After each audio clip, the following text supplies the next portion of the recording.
Hi, if you're a parent wondering how to use Socratic for your homeschooling needs, get ready, sit back, and take notes. In this video, we will address as many questions and concerns of homeschooling parents. We will show you how to use Socratic to design a fun and productive experience for your home learners. The first thing you want to do is to check out the gallery. How do we access the gallery? Right now, it's a drop down menu. You can click on gallery. Based on the version that you're in, you might see a different home page from what you see here, or you can just go here and check out the gallery.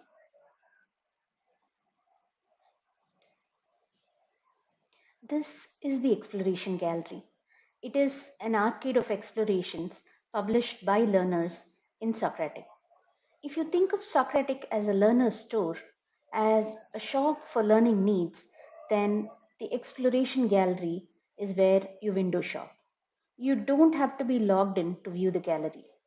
You can see who the authors are, what topics they've explored, how many people forked their exploration, how many topics have been covered, how many of those topics have guides, how many notes has the author created, how many lessons have been generated, and how many questions has the author responded to. You can see when the exploration was originally published and when it was last updated as well. You can choose any exploration and click on view. You will be able to see the introduction added by the author along with any links or videos attached. If the exploration does not have an introduction, you will simply see the list of topics. If you wish to explore the topic for yourself, if you want to see what kind of questions Socratic generates, what it means to add responses, you must log in to get access to that. Now, sign up is not only free, it doesn't cost you anything. If you're a new user, you will get 50 free credits. So once you're logged in, let me go ahead and log in here.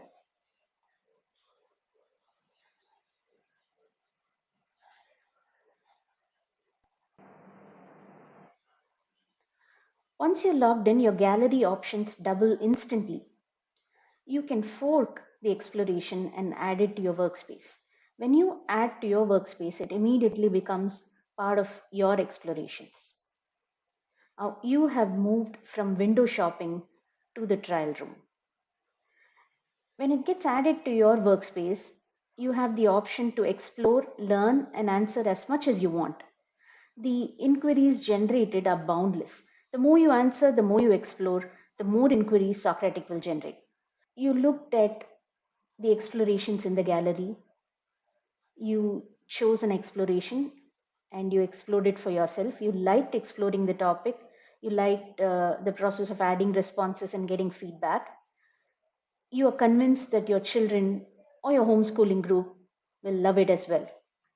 What should you do next? We recommend that homeschoolers create an organization.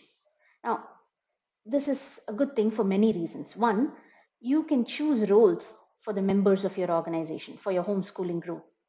Even if it is just your family, it helps to have this process organized. This way, you can keep track of your children's learning, their progress, collaborations, and activities. So, let's go ahead and see how to create an organization. I am going to close this workspace here. So, now I'm in the home page.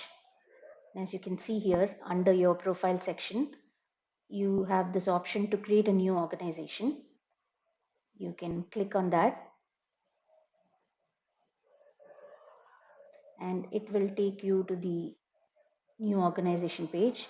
You can choose a short name for your organization, which will remain the username, and you can choose a display name. So I've chosen a short name for my organization. I've added the display name and I'm going to create my organization.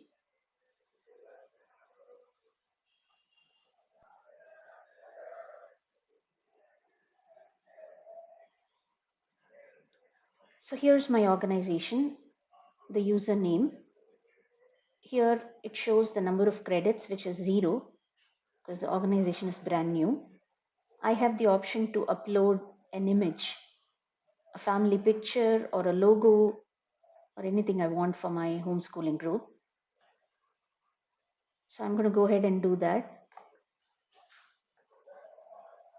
Okay, so I upload it. So that becomes the logo for my organization. I can edit the display name if I want.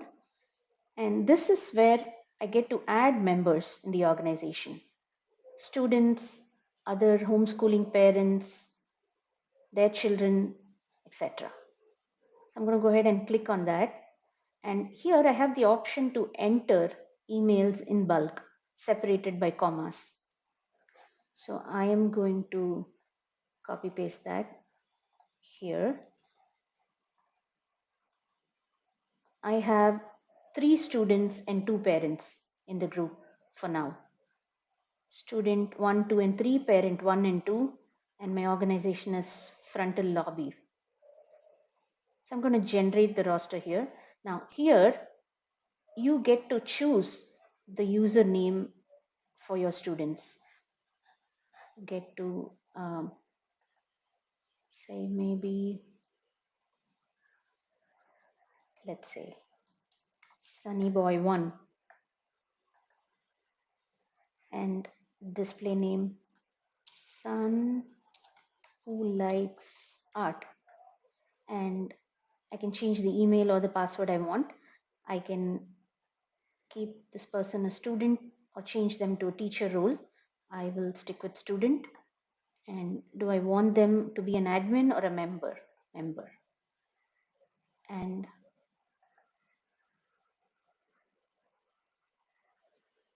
this is girl who loves animals. Tiger girl 1. I'm going to add another student. Say sunny boy 2. Sun who loves penguins. Can do that. And I want all of them to be members. Maybe Tiger Girl alone, I'll make her an admin. And I do not want parent 1 yet, so I can remove. Parent 2, I can change that name. Responsible parent 1. Display name frontal lobby coordinator. So here display name spaces are allowed, so I'm going to go ahead and do that. I can add an invitation message here. Hey frontal lobbyists, welcome. And I can send the invitations here.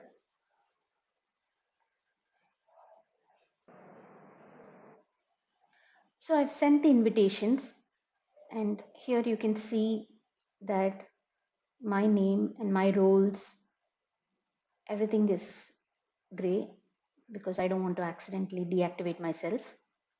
But if I unclick active and click on, yeah, it shows everything now. Or if I click on pending, it shows all the members that have not yet accepted the invitation. Now, no matter what username or password I added, if they already have an account in Socratic, then that's the name that you'll see here. And since you're the admin, you can change the roles. All of these are students, so I'm going to make one of them the teacher. So this person also a teacher, and They are all members. I'm going to make one of them an admin, and it gets updated instantaneously. Now, if you go to the home page,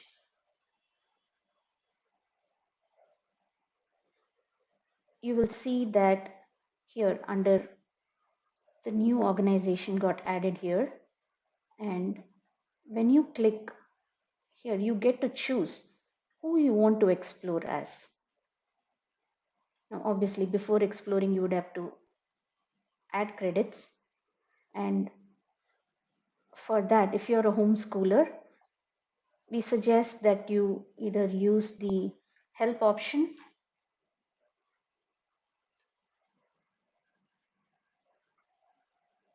and you can send us a message if you want to know the pricing options and any deals you want. You can specify your situation and request for packages.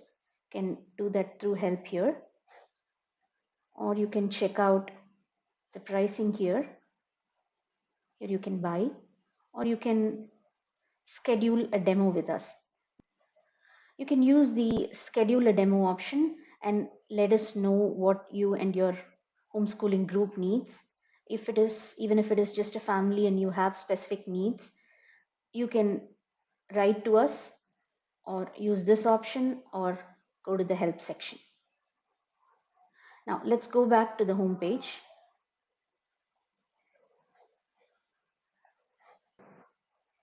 So we're back in the home page. You've explored the organization, you've explored the gallery, and now you're ready to create a lesson plan for your children.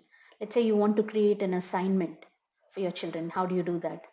You go to I want to teach, and let's say you have a topic in mind for assignment. Let's say the human immune system. You enter that, and then you start teaching. SocratiQ will create a lesson plan for you with all the topics under immune system.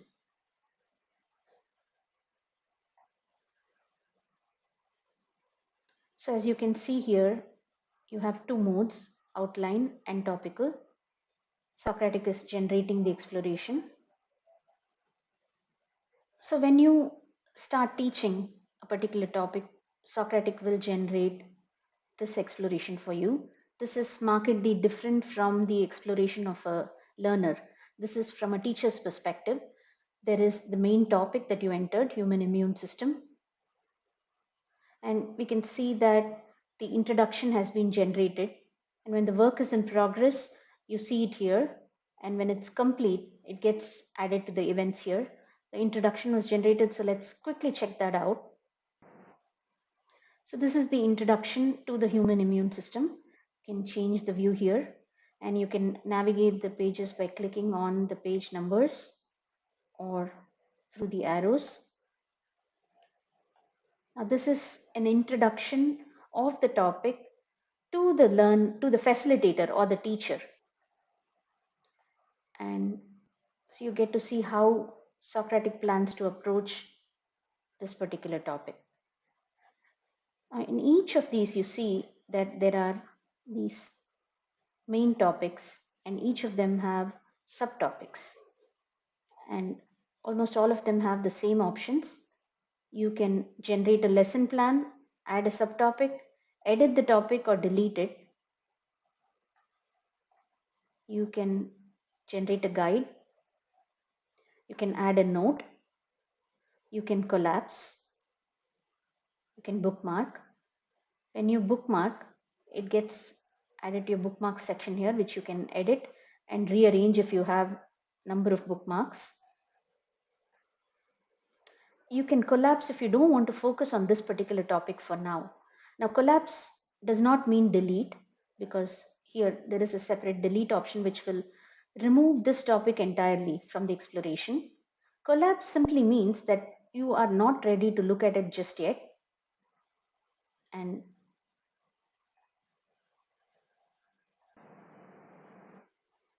When you click on the collapse, the whole thing disappears. So you can do that with any number of topics.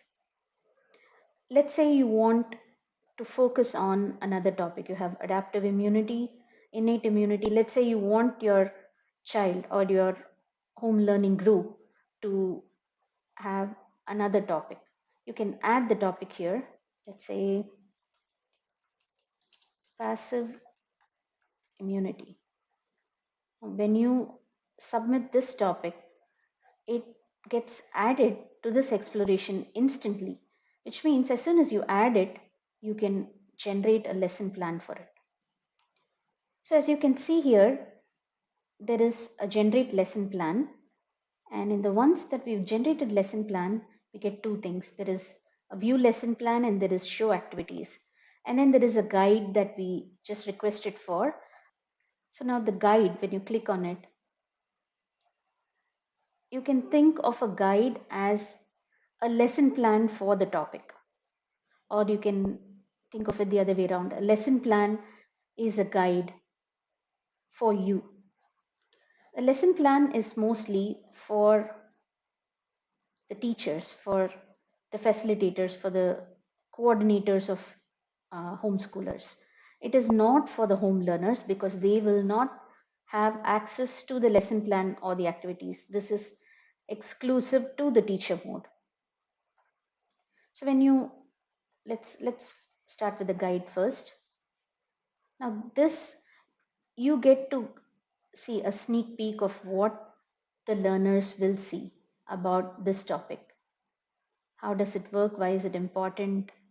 Catch, wrapping up, and this is an important feature which the learners will appreciate because this gives an overview, a map of sorts of the terrain that SocratiQ will cover.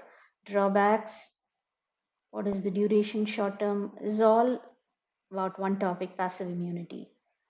So this gives a glimpse to the learner of what is to come. You can close that. If you want to plan the lesson further, you can view the lesson plan. So in the lesson plan, we have introduction, what the topic is, what the historical significance is, how does it work, the examples, fun facts, jokes. These are some of these details. It's very hard to get in textbook, or you would have to do a lot of research to find these, and you can note these down and you can use this during the debate or discussion to further the knowledge and understanding of your learners. And you can take a look at the activities and plan it for the individual learners, or you can plan it as a group. So this looks like a group game.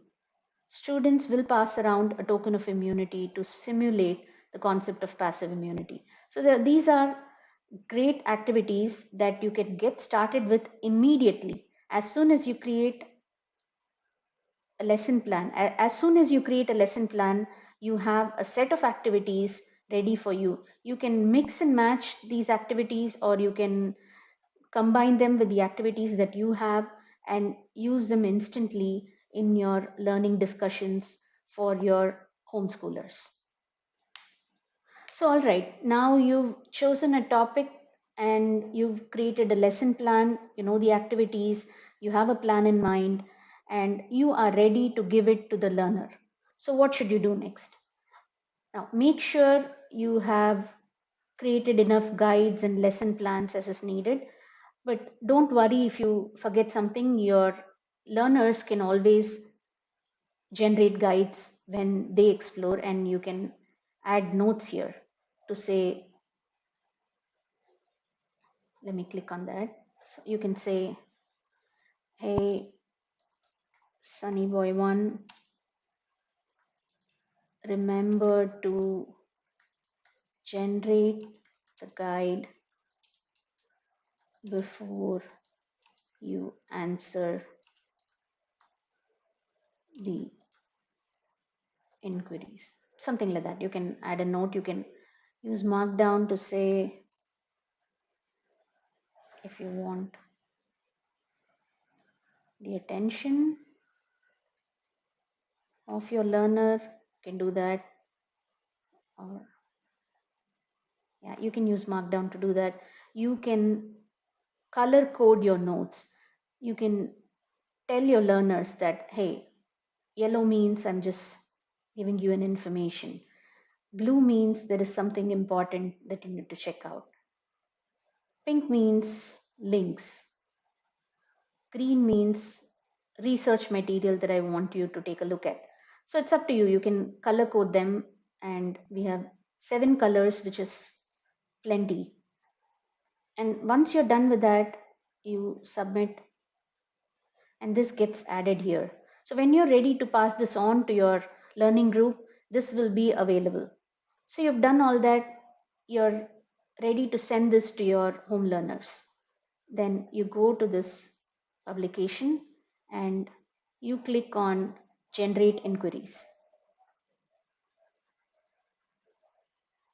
When you do that, let's see what happens. There is a work in progress here. SocratiQ is generating the exploration. Now in the meantime, you can go ahead and check out the outline mode, and you have this view here, which is slightly different from the topical. When you click on each of these topics, the subtopics appear, and all your bookmarks, you can view it here as well. Now it's a matter of preference which mode you want to work with, outline or topical. And you can search. You can search for a particular topic. If you want to search for passive, and the topic shows up here, you can search for anything related to this exploration. So I'm going to go back to topical mode here. So looks like the exploration is ready. Let's see what SocratiQ generated for us. Okay, all right. So I am going to expand this for now. Now I can go ahead and further, if I am the facilitator, I can go ahead and bookmark this.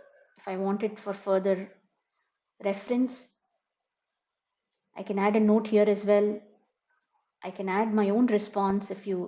If let's say you want your learner to take a look at this response and tell them what's wrong with my response, you can do that as well.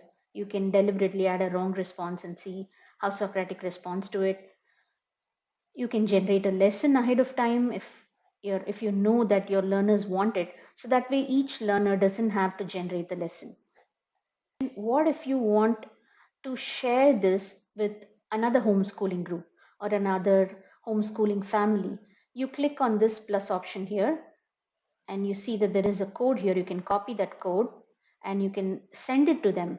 Now when they go to the home page, they can find a join exploration section, which we'll soon take a look at, and they can use that to join this exploration. They will be able to see this as well. So let's publish this and see what happens. So now your exploration has been published, and you can update it anytime you want. You can add further notes, anything you forgot to do, you can do it and update it. When you go to I'm going to close this workspace.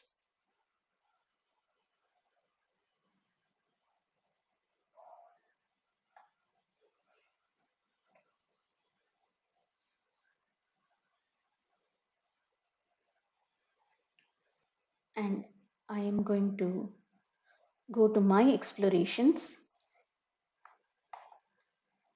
You can see that I have human immune system bifrontal lobby under my recent explorations. I can add it to my favorite and it comes here. Now these are the explorations that I have done in this browser. But if I explored when I was at work, then I can go to all my explorations and see anything that I've done in a different browser. And you can go there and you can download it anytime to your local workspace. So let's go to the gallery one more time and let's check out the latest. And as you can see here, it says human immune system. So now this published exploration is available for all your home learners to fork and explore. You don't see this option here because I'm still in the teacher mode. When your home learner logs in, they will be able to see it and fork it and explore it and do the assignment as per the instructions. How do you keep track of their learning? Now, what you can do is, if you know their profile, if you know their username, you can enter that here, or you can just simply go here and select the username, and you can go to statistics and see what they've learned. So this is a learning map which shows the number of responses and notes they've written over the past 90 days, give or take. Here it means in the month of July, a lot of learning has happened, and in August, sometime it has happened, and then the darker colors mean lots of learning, less learning. So you get to keep track of what they've learned and what topics they've mastered, and if they've explored a lot of topics, you get to see all of them, and they are ranked according to the score. So this is how much learning has happened. You can customize the learning and you can give them instructions according to this. So let's go back to the home page. So you've created the assignments for your home learners. They have explored it, they've added response, and you keep track of their learning through the insights.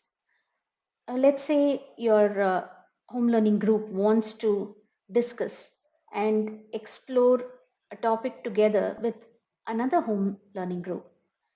How do they do that? Let's go to the explorations. Now, if you open the exploration, if different home learning groups, different homeschoolers want to collaborate with each other, they can use the join code and share this with each other and explore the same topic together. They can do this at the same time, or they can do this independently at different times. All of them do not have to be available at the same time, but if they are available, they get to use this chat option and talk to each other while they explore. So let's look at the home page.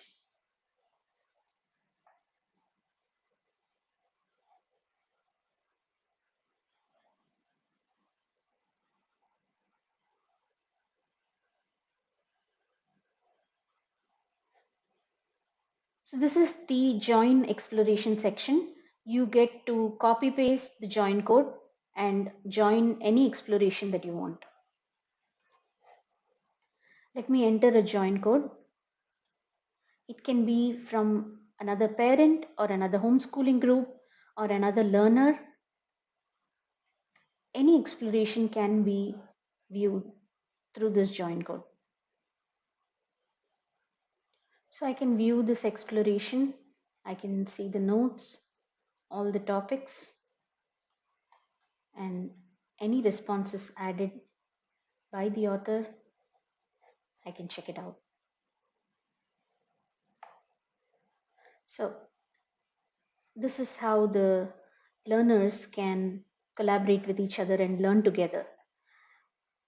Now, during this process, let's say you remember in your exploration that you generated for the learners group, let's say you want to add some material. Let's say you've created some learning material that you want your students, want your learners to know about. You can go back to your exploration and, okay, so you add a note and you say, take a look at the PDF that I created for this topic and add your responses as a note. So you do that, you submit. Now, what about the PDF? So you go to this file section here and you can click on add files. You can browse and add anything. I don't have anything related to the immune system, so I'm just going to show you a sample here. You can add the name here, immune system 1. This is the document. This is a document about the immune system. This is an intro document, and you can upload this, and it's available here. Now you can view this or edit. You can say, so change that, and you can copy this and you can go back here to your note. I don't want to add a note to my note, I want to edit this note. So I click on that and I say, I add it here, and that's the link, and you get to see the preview. So it's not a PDF, so I can edit that as well. Take a look at the document and you get to see the document here, a preview is here, and once you're ready, you submit, and that's how you can use any number of PDFs, documents, images, all those, and you can search for them here. You can add as many as you want, use the name, description, or if you don't like something, you can delete it. So you can add as many files as you want.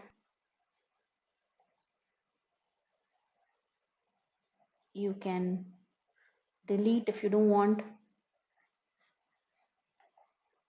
and you can search for the files here.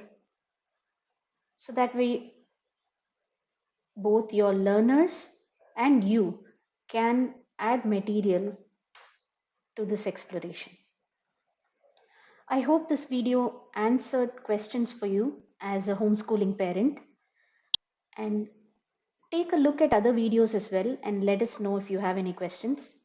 Oh, it looks like here we have some questions by homeschoolers. Let's quickly take a look at some of them before we wind down. Okay, one homeschooling parent asks, do I have to learn first before I can introduce Socratic learning to my children? Well, that's totally subjective, it's up to you. But you don't have to learn first. That is not a requirement. You can create a material without having explored at all in Socratic. You can just create, you can log in, use the teacher mode, create the exploration and generate inquiries and submit it and publish it. And your learner can use it to learn. You don't have to have necessarily learned in Socratic to be able to create the teacher exploration. But if you want to try it out, you're always welcome to do that, and it's fun. But it is not mandatory that teachers explore first before publishing an exploration. Okay, the second question. So this parent says, my child is independent. How can I keep track of her learning without intruding? Oh, as you saw that we have this option of insights. Let's go to the home page here. So in the home page, you can click on this and go to insights, and this will give you the learning map. Now this is the learning map for my learning, and I have not explored a lot in this browser, so I don't have anything. Let's check out the profile of another user. So this is the profile. So you can check out the statistics section and you can see the learning map, how many days they've learned, what topics they've mastered, the level of their mastery without intruding or even asking them about the learning. And you can check out their individual explorations as well if you have the join code. That way you can take a look at the exploration independent of whether your child is with you or not. So I hope that answered that question. Okay, we have another question here. This is funny. I cannot buy credits until next month because my children spent the money on ice cream and umbrellas. Is there any way I can find free learning resources? Well, I'm wondering, ice cream and umbrellas? I am really curious. But yeah, yes, you can. You can, until you have enough money to buy credits next month, you can use the gallery option. So you can go to the gallery, check out the explorations. You can go to extensive or instructional, and you will see that these topics have a lot of lessons generated, responses added, topics have been covered. So which means you will not have to spend credits. So if you fork and explore this particular exploration or any of these under the instructional section, you can hold off until you can buy enough credits to explore on your own, to add responses of your own. But until then, you still get to view the topics, view the guides that they've generated, any lessons they've created. That's a lot of credits. So you still get to benefit from the exploration gallery even if you are low on credits. All right. I am a part of a homeschooling group in my town. Is there a way parents can share resources and learn from each other? Absolutely, yes. Parents can share resources. The main way to share the resources, one is through the gallery. When you publish it, it is available to the world. The world can know about this topic. If you have mastery in any topic, or if you want to create an exploration for other homeschoolers, you can publish it and it is available for everyone to use. So which also means that it's available for the homeschooling group in your town. When they create an exploration in a different topic, they can share it with you. And if you are not ready to publish the exploration yet, like we saw before, you can always use the join code and explore each other's learning. You can share the join code with as many homeschooling groups as you have in your town, and all of you can learn together. All of the learners can collaborate, discuss, and explore together. So I hope we answered all the nagging questions that homeschoolers have, and I hope you got an idea of how to use Socratic to create the best learning experience for your home learners. If you have specific questions, feel free to reach out to us, and I'll see you in another video with more questions and more answers and more features in Socratic. Bye.